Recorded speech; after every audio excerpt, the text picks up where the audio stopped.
We had a conversation a few days ago and you were telling me a really nice story. Yes, yes. So I have two daughters that both graduated this year, and it was interesting because they had to do the virtual graduations. But my oldest daughter, Victoria, she graduated from USC School of Medicine as a her master's physician assistant. She's a physician assistant, so I think it's your master's in physician assistant. But we had to watch her graduation via the including herself, watch it via like a Zoom conference. And she had to stand in the living room and do her oath in front of family and friends because they couldn't go to USC and do it.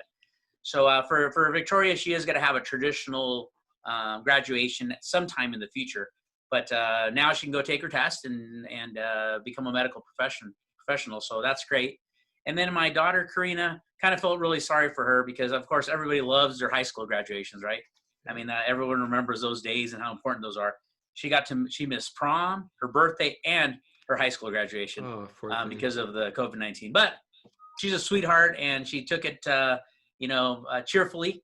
And we had to do a virtual graduation for her, where we actually drove to the campus, and they set the parents up in these, spaces that were so far apart you couldn't see the kids or the parents. So the whole time we were there, we were just the parents and the kid. And you got up, they announced her name, kind of like the traditional part, but with nobody there other than just the teacher and the principal. And then went home. It was the fastest graduation I've ever been to. I've got 4 kids, and she's my 4th one to graduate from high school. And we left the house, and we were back at the house within an hour. So the good news for the parents was that, hey, you didn't have to sit around and watch all the other kids go up there. But the bad news was that she didn't get to see the traditional, with all the kids yelling and screaming and the whole thing.